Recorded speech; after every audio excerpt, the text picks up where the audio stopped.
Hello everyone and welcome to this new episode of the Blueprint Podcast. Today I'm thrilled to be joined by Carson Brown, Senior Product Manager at Gauntlet. TVL is the KPI that everyone tracks, for better or for worse. I would say likely for worse. If you see $10 million of liquidity, you might say, I feel comfortable entering this asset. I know I'll be able to exit. But if you take a step further, you can realize all that liquidity is provided by a single address that has the opportunity to essentially pull all that at one time. If you're an insurance product that's going to cut overall yields in half or maybe even more than that, it's really just not competitive. Everyone is very much, like, including us, heavily prioritizing trust and performance. And we're applying the highest degree of risk management even to things that we are deeming as higher risk. Overall, I just don't think there's a risk tolerance for that. Hey, we'll go seek the highest yields, but there might be 2% net loss year over year, but that's a loss that is worth taking. If we see another black swan event, knock on wood, there's more eyes looking at this now than ever. Do not celebrate, step up.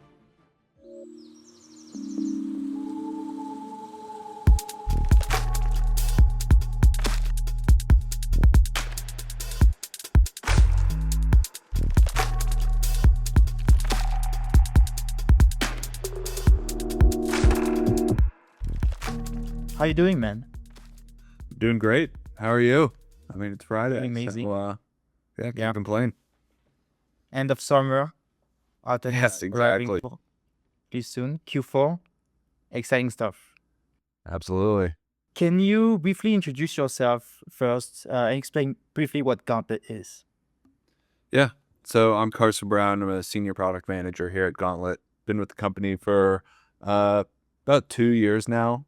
Gauntlet is a risk manager in the DeFi space. Been around for probably 7 to 8 years at this point. Started primarily in DeFi research, kind of applying the quantitative-based research we see in traditional finance to DeFi and DeFi protocols. Transitioned into being, one of the primary curator or risk managers in the space, managing risk for many of the largest protocols. And then throughout that, also doing kind of research engagements for different projects as well. So mechanism design, incentive optimization, etc. Over the last few years, I think as we've seen curation kind of come to the forefront of how risk is managed on chain within DeFi protocols, Gauntlet has definitely hopped in this opportunity. It's become one of the largest curators in the space as well. For me, I'm a product manager here on the team. I've been leading the restaking team for the last, year and a half now.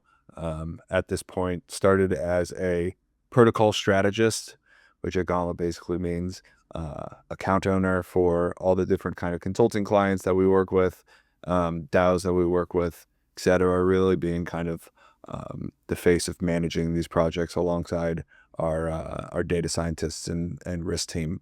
Spent about a year doing that.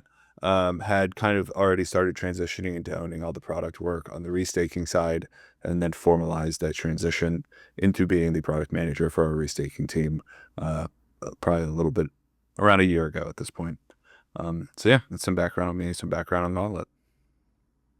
Amazing. Carson, we'll dive into some more detailed questions right after, but first we like to start with some rapid fire questions.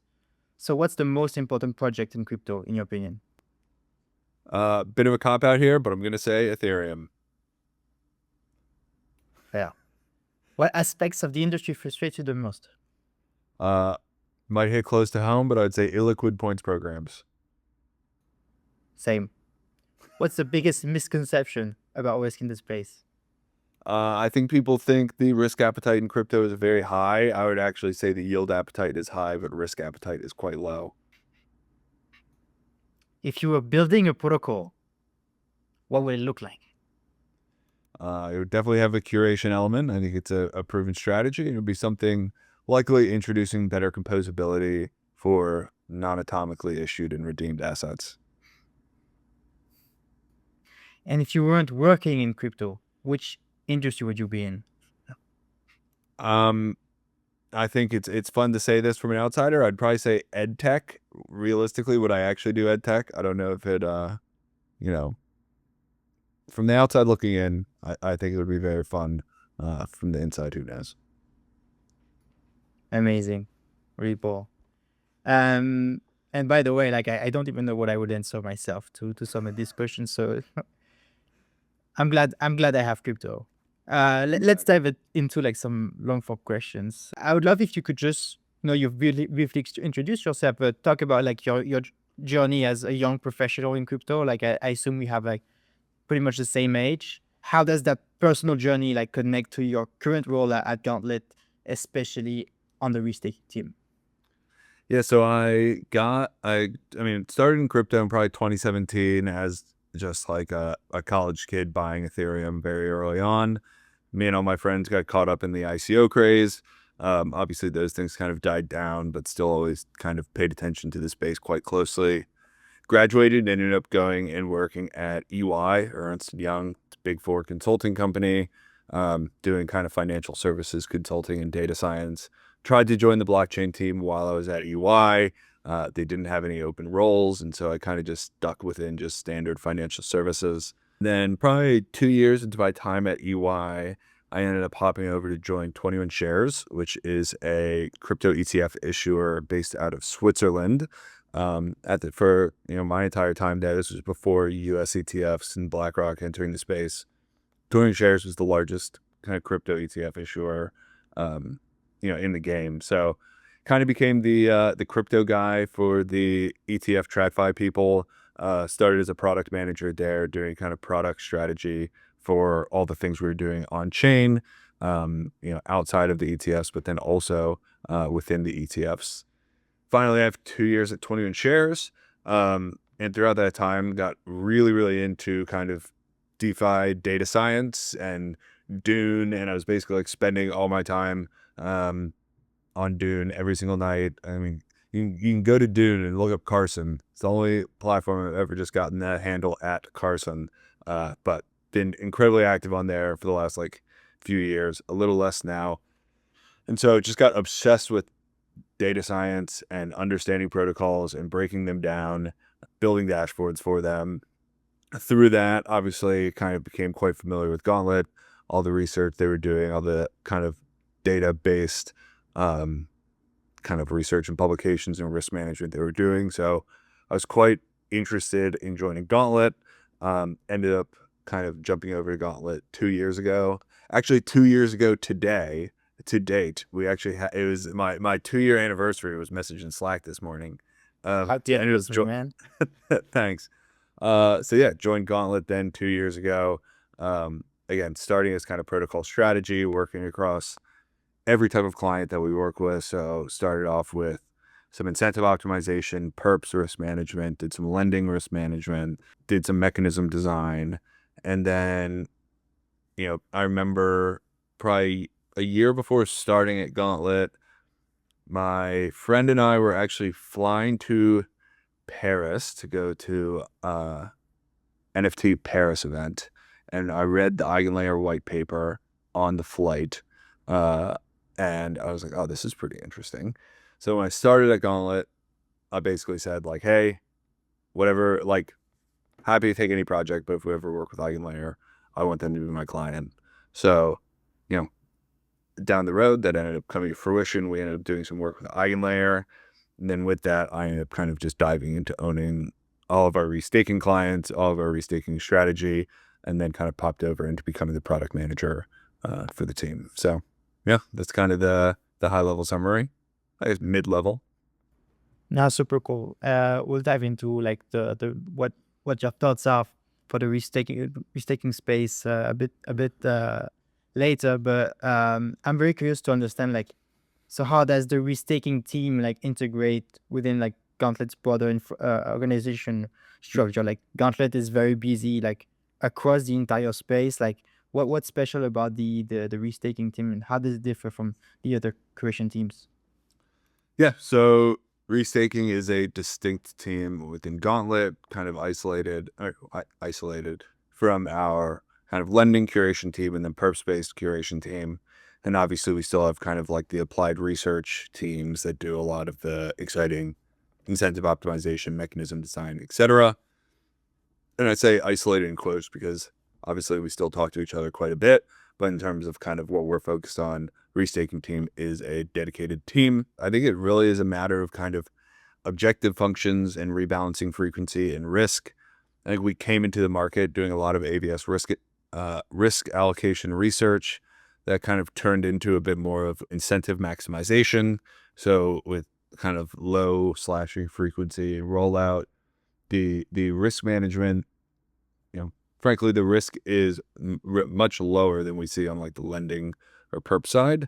And so it ends up actually becoming more of like a push on the kind of performance maximization than obviously evaluating the slashing downsides every time they come up.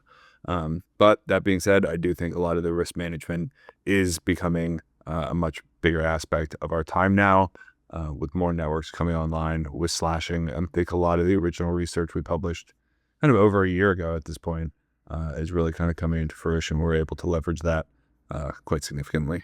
Taking a step back here, like, can you talk about like the role of risk curators in general in the entire space? Like, what are your customers? What are like their different risk appetites? What are their priorities?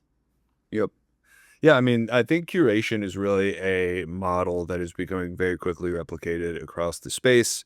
I think it's proven to be successful for protocols because essentially every curator becomes a new growth arm for the protocol.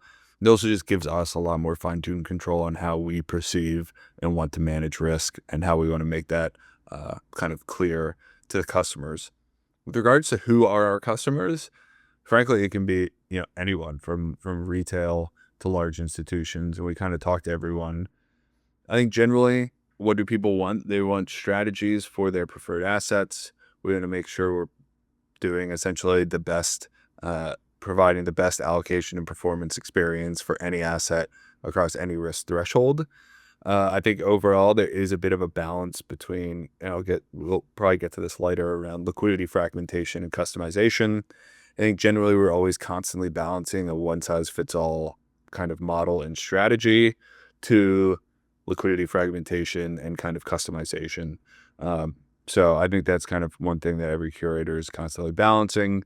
We can have 5 vaults across different risk tiers, but then, liquidity ends up getting quite thin on quite a few of those. And when you have more liquidity, you're able to actually be more expressive and have more influence on how risk is managed within kind of the protocol and the ecosystem. So constantly balancing that, customization and liquidity fragmentation. Different risk appetites is all across the board. Some people want essentially none.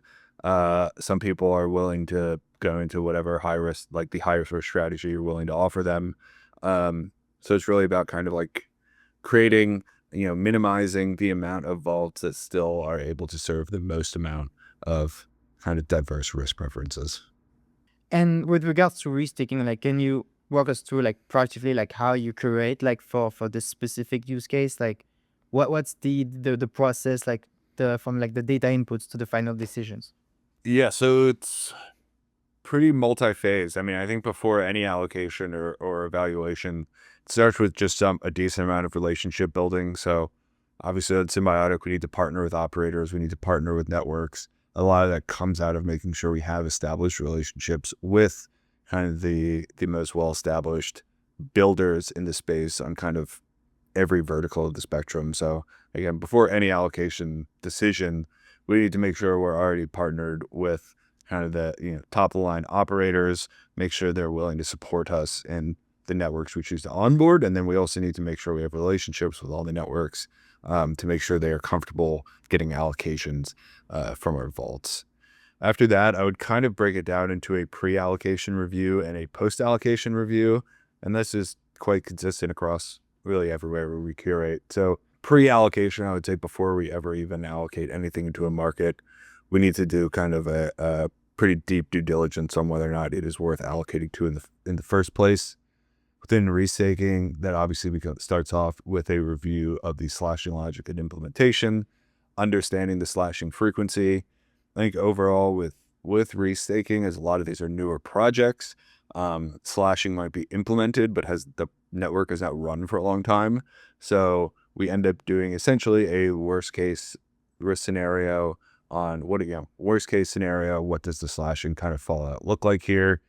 And how does that kind of risk frequency go down over time? And what signals do we want to look for to see that come down over time? Within Gauntlet, I am not interested in aping into a new network that has massive slashing risk without any like established track record of whether or not that slashing frequency will come to fruition.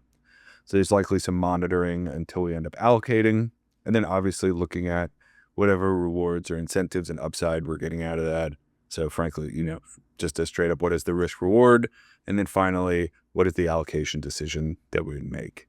If we do end up deciding to allocate to that network, then we get into the post-allocation phase. So we have now opted and we've allocated to that network. We've set the allocation amount subject to the risk reward kind of calculation that we've laid out. And now it kind of becomes consistent monitoring to make sure we're adjusting those allocations appropriately. So obviously we have a bunch of dashboards and alerts internally on our allocations, our strategy, the global kind of allocations across Symbiotic. And then any alerting if we see any high turnover there or any slashing events or changes. A lot of this is supported by internal pipelines that we have built. So generally coming into the launch of Symbiotic, we had a lot of these pipelines already kind of ready to go to begin kind of making that data available to us on, again, allocations across different vaults, operators, networks, etc. And with that, kind of constantly giving us a new target allocation weight, how we want to rebalance the vaults if necessary, and consistently just reviewing that and rebalancing as needed to make sure we're maximizing performance. Super.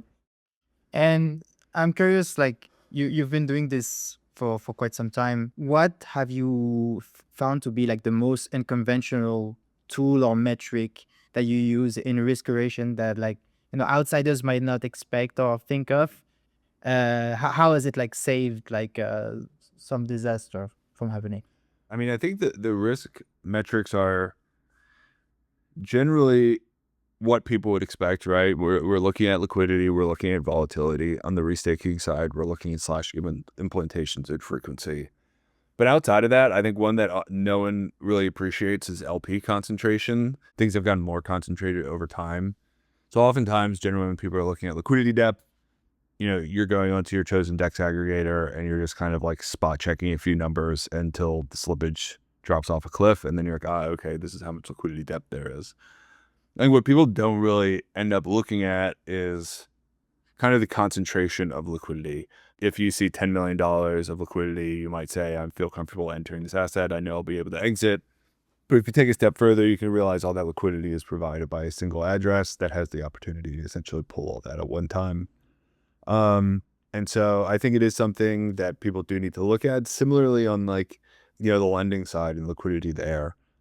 Generally, if you see a massive amount of supply, incredibly low rates, something quite attractive, people have considered kind of transitioning over to different assets, only to find out that actually all of the supply is from one person, and they're able to yank that and rates spike quite quickly and end up with you needing to kind of close out positions or adjust positions very quickly. So I think that is something that people do not really consider or appreciate, is the concentration element of liquidity beyond just liquidity depth in general. In terms of how it has saved protocols from disaster, I'm sure back in the DAO days there's like, I can point to some examples that I'll keep to myself on, scenarios where assets looked like they kind of checked all boxes, and then you look under the hood and realize it's heavily propped up and financed liquidity concentration that's like on the brink of drying up. That's super interesting and really enlightening, I think, for the audience. I think that like when you look at the restaking space, like we've talked so far about like the, I guess, endogenous risk, like the slashing, for example, things like that. I think there's also like an exogenous risk, like specifically like in the context of LRTs, for example. Like most of the risk is associated with these assets that, like are outside of the restaking protocols themselves. And, sometimes like can be like very looped in DeFi, for example. How do you think like this like external risk like affects the shared security ecosystem themselves? Like, could there be like a problem that like because this TVL is very looped, subsequently it becomes like unable to really take on risk? Absolutely. I mean, if you look at the LRT liquidity distribution, many of the largest LRTs, over 60 to 70% of their TVL is on lending platforms, and most of that is levered up, as high as you can get it. So I do think it is a quite significant risk to the space. TVL is the KPI that everyone tracks, for better or for worse. I would say likely for worse. Everyone tracks TVL, and I agree it's the right metric to track for a lot of scenarios, but sometimes it forces people to make decisions that prioritize TVL over performance. So no one wants their TVL to go down. No one wants to close out these levered positions. And because of that and how highly levered they are with very, very tight spreads between liquidation and current LTVs, you see scenarios where essentially like slashing risk will never be accepted because the outcomes of that would be disastrous. Even if you're able to boost APYs significantly, the risk is not worth the reward because, a slashing event would cut down your TVL far beyond what the slashing amount is. The amplification of the impact of your TVL is massive. And I think it's kind of interesting if you look at like the LST space right now. Obviously, they have distinguishing factors in between them, but for the most part, you're getting a liquid asset wrapping your staking returns, and that's generally going to be pretty consistent across different LSTs. So therefore, the only thing you're really competing on is liquidity depth, right? Wrap staked ETH has the most liquidity. Therefore, it kind of makes sense for you to buy wrap staked ETH because if you're going to get the same yield on wrap staked ETH as you would get on Rocket Pool ETH, then you're just going to do the one that's like the cheapest to sell out of. For LRTs, I think there is an opportunity for that to not be the case, where you can kind of compete on liquidity depth and kind of risk tolerance and risk exposure. But as long as there is no slashing, you kind of turn into LSTs where he with the most liquidity wins. It's probably what you see right now, right? Like EtherFi is just continuing to eat up market share. And that's probably like a runaway train because until there's more, risk diversification. And I mean, I don't want to put words in their mouths, but like, I'm sure most teams are saying like, yeah, we do want more risk and more risk diversification across LRTs. Until then, it's just going to be the most liquid one wins. And so similarly, the one with the best distribution, the one that allows me to get the most leverage will be the one that wins. I do think even then though, like once the well of incentives has dried up, you're kind of comparing this, if you're comparing looping trades across the board, you want an LRT to beat a wrap staked ETH, like an LST looping trade. So if you can only get like 1 basis point of improved yield across liquid staking, it actually still does make sense as long as the liquidity is there to be in the LRT and leverage that up to maybe like 10 bips or something. So I think it is like a hard thing to shut down, but I do think you need restaking to essentially generate the returns that outpace essentially what you could get on a levered LST trade for people to actually consider migrating over. And even then, most of these protocols are going to need to take a TVL hit to get there. And I think it's still very up in the air whether or not they're going to be willing to do that. Do you think it's almost like you think it's the space as a whole like kind of needs like I guess some net new TVL that might not be looked up and might be able to take on more risk, like to kind of bootstrap some of these like more risky use cases? Maybe. I think people just need to see the opportunity, right? Like I think even then, like Cap has come out, they're generating real returns, but no one's gonna like allocate to it until people are actually able to like point to something and say, okay, this is what I can expect. This is how I actually make that risk trade-off decision. So I do think you need to have kind of that risk-seeking capital come in just to allow these networks to put together a track record in scenarios where there is significant slashing risk, but significant rewards with that. And once that track record is established, then I would imagine most big players will kind of migrate over, find ways to take advantage of that. There's obviously plenty of kind of liquidity concentration points, primarily in LRTs. And with that, I wouldn't say burden, but like kind of burden of managing a lot of money, you do not want to be the first mover to take the first risk here. And so everyone's kind of like waiting who's going to be the one willing to like take the risks early on to establish those track records for the bigger players to feel comfortable coming in. Yeah, that makes a lot of sense. Going back to the earlier point around like incentives, actually, I'm curious to have your opinion. Like, if tomorrow, like crypto, like becomes like essentially like extremely mature and like there is no incentives anymore, like Mhm. protocol only like subsists through like the I guess the natural like rewards that they pay, or the natural incentives, or the natural Mhm. that that brings the TVL in. Like, how much would you think like the TVL across the entire crypto space would drop if incentives were to disappear? I don't necessarily have a number in mind, but um, I don't know if it would drop, but it would certainly reallocate. Like some, you'd see significant drops in some protocols. You'd see a lot of other protocols likely spike in TVL. Those who already have established kind of flywheel wheels. Um, I do think incentives are like an effective tool for essentially bootstrapping kind of new sectors, or chain expansion, etc. Um, because again, back to like the liquidity fragmentation perspective, if you have a ton of liquidity in one space, it's going to be very hard to get them to migrate somewhere else, even if in the long run it is the like most economic decision for the greater whole. There is a transition period where it is not, and you need to find more effective ways to kind of get across that transition period. I think incentives have proven to be an effective way to get through there, but it cannot be something I think that is like the longest term, uh, like your forever strategy. And like there needs to be a kind of a plan on like what are our goals and when do we kind of like turn these off and kind of transition over. Do you think like there's almost like a prisoner dilemma nowadays, that like every protocol like must keep some level of incentives, and everybody would be better off if there were no incentives, including the protocols themselves, and they can Uh, to maintain that status quo? a little bit, but like again, like I don't think there's a better alternative, especially for bootstrapping these protocols, unless you have other forms of kind of like getting capital in the door to kind of kickstart those flywheels. But yeah, I do think there's a little bit of that, right? There's always going to be someone else with incentives. Um, and so people will often just end up rebalancing there if you're not keeping up. So I don't know if the space would be better for it.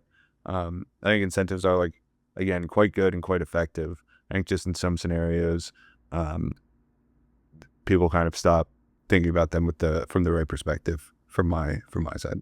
Taking a step back and like refocusing like the discussion around like shared security and restaking, I would love if you can walk us through like the evolution of shared security that you've witnessed as a capital allocator, or a capital like a risk curator.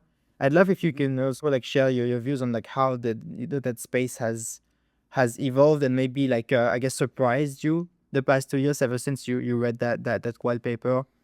And yeah, and maybe like give us some insights on where you think it's heading. It's headed for Yeah. the next 2 years. So I'll like kind of tell the story from how I've seen it, and then also how like what we have done on the Gauntlet side, right? So, um, obviously, like Eigenlayer was announced, everyone was super excited. I think it was like, again, crypto as a whole, we don't get. There's a while where there was like a new primitive quite frequently, and everyone was like, "Oh man, this is crazy," and like the primitives are like well established at this point. And so I think part of the like excitement from restaking outside of just like, oh, this makes a lot of sense, I understand what they're going for, was like the excitement of like, oh man, like we have something new here. Like and it makes sense and it has scale, and it brings in new use cases. And so I think us, like everyone else, was pretty excited when kind of restaking it really coming to the forefront. From our side, we really got into the restaking space. I mean, it's kind of funny. It's like a speed run of like the like how Gauntlet story over the last 7 years, right? So like we started entirely research based, doing kind of protocol research, along with just like public facing research on different risks and risk allocation strategies, how you assess ABS risk, how you kind of design an ABS or network allocation portfolio. Just yeah, a lot of like risk research before like in kind of the early days. Um, other things like correlated slashing, etc. Um, from there, we kind of transitioned from the research phase to the consulting phase, kind of began working with a lot of the LRTs early on just like, again, allocation strategies, kind of rewards management strategies, um, stuff like that. So kind of then transitioned from research into consulting, did that for a few months, then very quickly in terms of like speed running the Gauntlet story, then when Symbiotic came online, there was now like the opportunity for curation within restaking, which at this point we are like pretty deep into the curation space. So it was a great opportunity for us where we had, you know, a lot of their leading research. We had the kind of curation capabilities. This is a perfect opportunity for us. So then jumped into curation on the restaking side. And I think throughout all of this, again, it's kind of funny. We did a lot of all of this like research on risk management, allocation risk management, correlation research. And then the biggest thing was like not a lot, and no one really turned on slashing until like those risks actually became quite lower. And so the role of the curator ended up slowly transitioning into like essentially how do you kind of beat the incentive strategies laid out there to make sure you're maximizing performance there. Like we've also seen kind of validators who, I would say the validation space is a bit commoditized. You run validators, you don't get slashed. That's like, do those two things and have distribution. And so for a lot of them, like they couldn't miss their shot, which meant really cost on the validator side was not much of a discussion. Every operator knew they couldn't miss the opportunity. They all wanted to get into restaking. I think since then we've started seeing them have a higher degree of scrutiny around costs for some of these services that are expensive to run. As we're kind of 2 years into this, and they probably bear the more significant cost burden of actually running this infrastructure. And so they have the highest threshold of like, hey, we need to start seeing some ROI. I remember like the Web3 gaming narrative a while ago, where it was like none of the games were good. And everyone was like, oh, there's no good games because it takes a long time to build a good game. I think it's the same thing like within restaking. The LRTs are very impressive and they're well built, but it's probably easier to build an LRT than a network or an ABS, just from like a complexity perspective. And so it's not that surprising that the demand on the supply side outpaced the demand on the kind of stake side. But now we're kind of coming to that point where we're starting to see some networks come online with like actually thoughtful slashing and incentive structures. And so now we're kind of transitioning back in that period where a lot of the research early on is coming to fruition. And we'll see how like the space ends up kind of transitioning into this period where we do have slashing now. It is like probably actually going to happen at some point. It's not like e-staking where slashing, although there were some slashing events this week, is quite infrequent. So we'll see how the space kind of responds to this kind of new phase we're entering into. Yeah, and speaking about like the future of the space, one use case that's definitely picking up is everything regarding like insurance and underwriting, like protocols like Cap. They're really like powering like a new way to use restake capital or shared security TVL. Like looking at that, vertical broadly, like what opportunities and challenges do you see for risk curators and capital allocators in general? Yeah, I think it's incredibly exciting. I think, again, it's a pretty significant change in the risk exposure for allocators.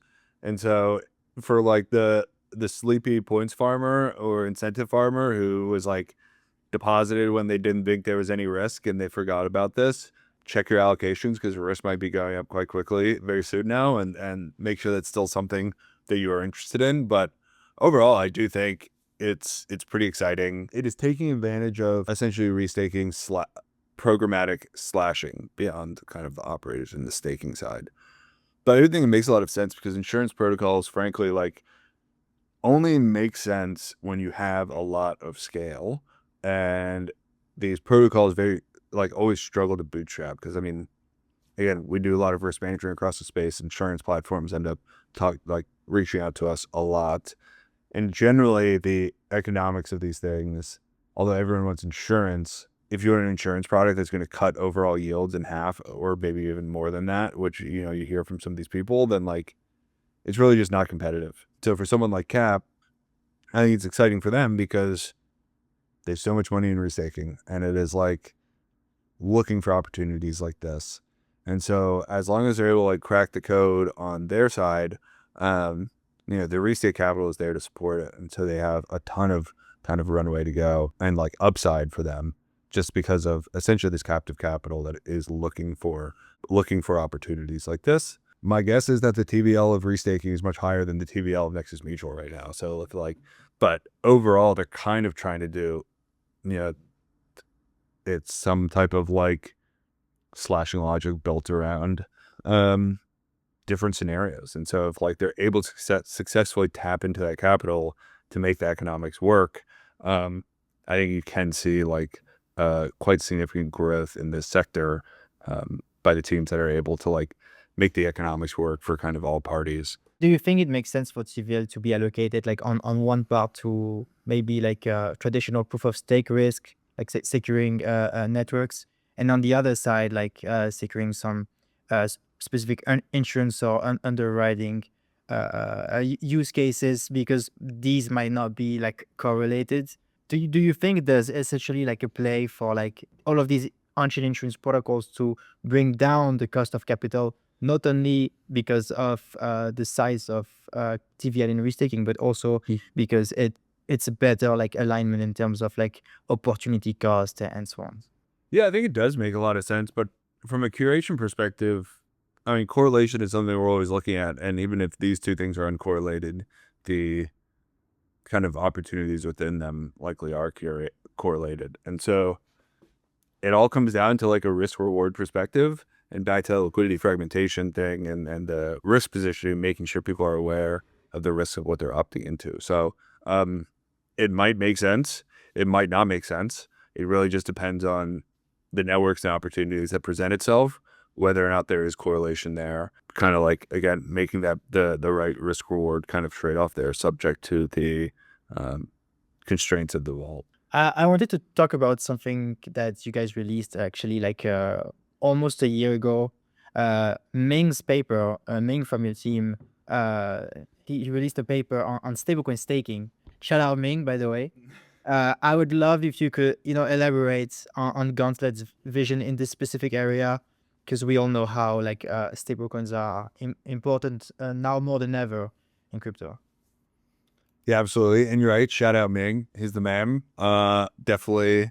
I don't know what his Twitter is, but people can find it. Ming from Gauntlet. I think you'll be able to find him. But yeah, I mean, overall, the piece is just around like stablecoin restaking and how it fits into the space. And I think overall, like the biggest themes here are stablecoins as restaking are great because from a shared security perspective, you don't have to deal with the volatility of your stake. Right, most of the stakes in ETH, if ETH drops in USD value, unless whatever you are providing security for is also ETH denominated, which it likely won't be, then your kind of slashable stake drops. So stablecoins are great because it just gives you a lot more predictability.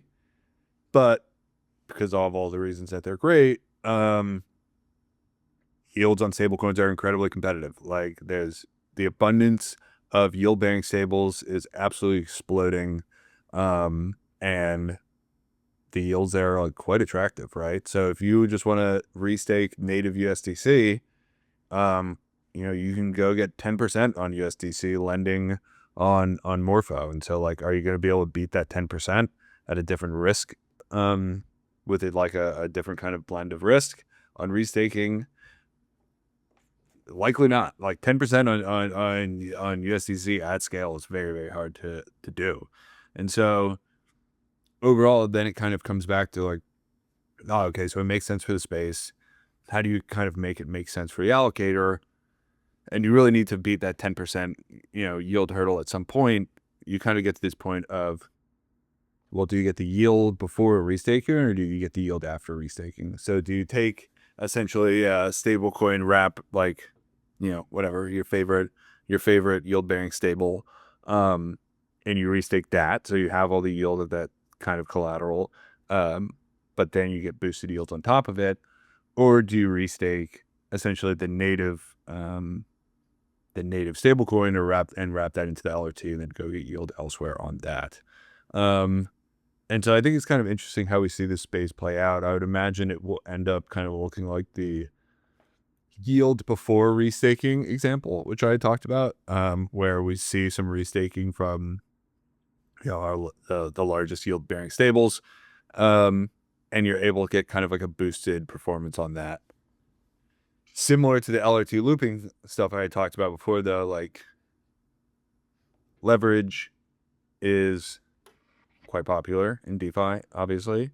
And so you're not just competing against the base rate, but you're generally competing against the levered returns that you're seeing across the large lending platform. So although it might look like 6 to 7%, you might actually be needing to be like 15%. And so you always just need to make sure like you're looking at what are your hurdle rates and is this actually achievable for us to surpass that hurdle rate. And so, yeah, going to need some high yielding networks to come online for us to get there. But I think if it does, there's a massive amount of stablecoin TVL that are looking for kind of new opportunities to set themselves apart. Yeah, and also I think it comes with like a different set of risks. Like when you've said it yourself, so you're probably not going to stake like raw USDC on restaking platforms. That's for sure. You're never going to be able to compete. For yield-bearing stablecoins, you might have to compete with like the looped version of it, and see like what's left like at the end of the funnel. But the thing is also like if you stake on a shared security platform, it's just one loop at the end of the day. If that TVL is hypothecated for insurance, and that the fact that it's only one loop also makes it like completely different in terms of the risk, like the risk it's willing to take, like on the like on the lending rate and so on. So it's also it might like the hurdle rate might be like somewhere between like the base yield bearing rate and the looped yield bearing rate, but like it's definitely not going to like ask for like the full amount. Yeah, for sure. I agree. And these looped rates are generally like quite high but risky, so it is a different risk exposure. But back to like again in the rapid fire questions, when I said people are more risk averse than you think, like people are fine looping these things like incredibly high, but I feel like in crypto, like the perspective of risk is like smart contract risk and hacking risk, and like the risk it goes to zero, right? And no one thinks about like, well, what's the risk that it just drops like 10%, and like people actually have a very low tolerance for the scenario of like volatility on their returns or potential like significant drawdowns, but they do have a very high. So like when people are seeking leverage, I don't think they're like doing a complex kind of calculation to determine the leverage they seek. I think they're just saying like, okay, like this won't do peg, and like, and if it does, like then like the whole thing blows up anyway. Like there's like, dropping 100% drawdown risk tolerance, but there's like not a lot of small drawdown risk tolerance, I would say. No, for sure.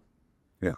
And yeah, going back to like the stablecoin staking use case, like can you talk a bit about like maybe like what it would look like when like more like there seems to be like a never ending like supply of stablecoins that are just looking for a way to get on chain. I think if even like Scott Besson has implicitly talked about like how he wants to just finance the US debt with stablecoins in a way, and in that context, like I would be interested to have like your perspective on like like fundamentally like how do stablecoins like differ from like other like more like decentralized assets and like unstable assets when a network is trying to get economic security, and whether it's like a traditional proof of stake network or maybe an insurance protocol like the ones we were talking about.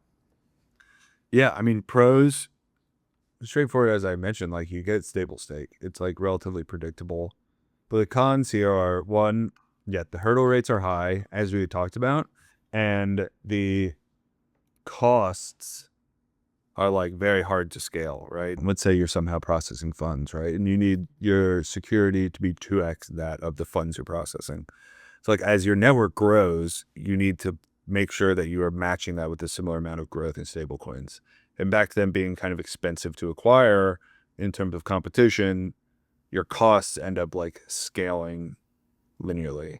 If you have like ETH or something with a lower hurdle rate, beyond the fact that like there's a higher probability that your performance is correlated to ETH's performance than it is.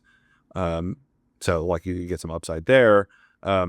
It can kind of have a lot of like runaway costs if you're entirely stablecoin security based and you start growing. Now you need to start like making sure you're paying more and more and more returns to like feed that stablecoin growth. And if your security is not linearly based on your utility, but it actually scales more aggressively, right? So if you always need 2x the amount of stablecoins, then you'll see a much more significant leap on the amount of security that you need.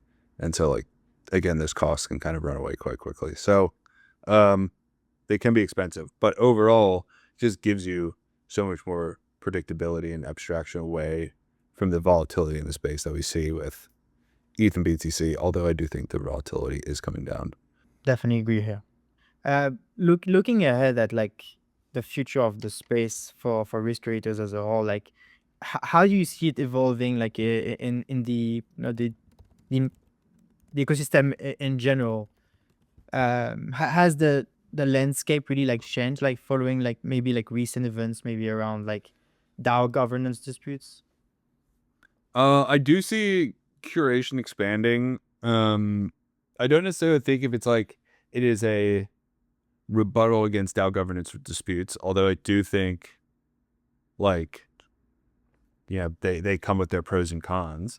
And part of the like model that has made curation work is it gives risk managers like finer tuned control in the sense of you if you know you can rebalance or you know you can adjust parameters quickly, you're able to make different allocation decisions in something that goes through a DAO outside of DAO politics, but just in terms of like velocity of updates. You're able to change things more quickly. On the downside, then that you also then the curators need to kind of be their own growth and BD arms to make sure that they're like growing the supply. I mean, I think if you look at any platform with curation, I think the first thing people are going to notice is that like the vault landing page is quite noisy. Like you go to the symbiotic page, right, and just start scrolling down. There's like a million vaults, and this is really any platform that has curation. So like just launching is like not good enough, right? If you're focused on growth, you need to like actually be thinking about distribution. And so for the curators, that's hard, but for the protocols, like it's great because now you have these people competing and you get these people kind of doing their own BD to grow your protocol. And so I think it is going to be a model that we continue to see replicated. I think it does give people a lot of like, gives users a better way to kind of opt into the risk exposure that they are looking for. But I do think we'll likely still see larger kind of DAO governed protocols exist and still succeed because it just frankly does serve a different use case. Like most curation based protocols will have some amount of, obviously curators have isolated vaults and therefore you end up with some amount of liquidity fragmentation. And so you can still get some advantage of DAO governed protocols in the sense that they have like a more pooled liquidity model, and you'll see end up generally like differing performance because of that. In short, I think curation as an approach to protocol building is going to continue to grow, but I don't think it means that like DAO-based protocols are dying. I think they're like actually more distinct in types of architectures than people realize. Mm-hmm. And going back to like sometimes the heavy weight that like some risk creators can represent within an ecosystem, sometimes like curation and risk creators represent like even like an important political like force. How do you think like you balance like the different like stakeholders interests in risk curation, and how can risk creators like maintain trusts in this ecosystem where like you have to make choices sometimes? It's kind of funny. Like, again, I keep going back to this, like people with lower risk tolerance than people think. Like on the Morpho side, for example, right? We have like risk tranches for our vaults. So you'd think like a higher risk vault would actually have like some probability of drawdown, but people actually don't want a probability. Like internally, we like, that doesn't mean we're like gonna YOLO these funds into some like crazy market and see drawdowns, because actually like people have a low tolerance for drawdowns, whether or not you call it high risk or not. So everyone is very much like, including us, heavily prioritizing trust and performance. And like overall, like I just don't think there's a risk tolerance for that. Like, hey, we'll go seek the highest yields, but like there might be, you know, a 2% net loss year over year, but that's like a loss that is worth taking. Like 0 losses. No one wants losses. The only loss is like protocol blows up, goes to 0. That's like the only loss that people like think about. We're applying the highest degree of risk management, even to things that we are deeming as like higher risk.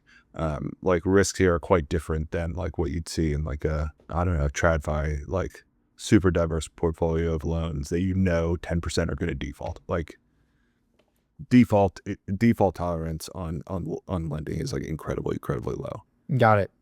And lastly, before we end this, I would love to hear your perspective on the current state of the crypto markets and where you believe we stand in the, I guess, the broader adoption cycle. Yeah, I mean, it's quite clear that there's like more and more institutional interest coming in outside of like, you know, crypto for crypto's sake audience.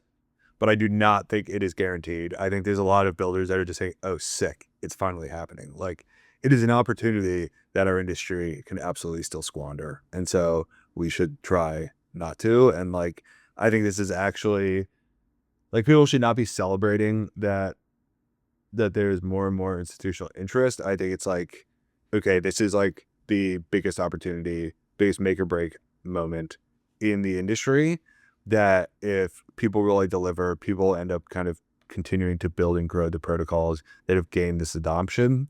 We can usher in a ton of institutional adoption to really get massive just like exit velocity for the space and becoming a cornerstone of financial systems.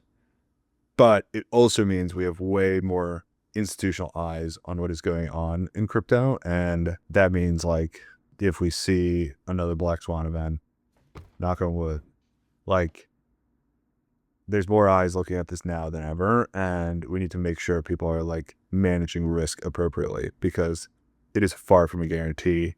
And it's still an opportunity that can be squandered and cannot be. So do not celebrate, step up. Great take. Great take. Carson, where can people follow you, learn more about Gauntlet, interact with what you're doing?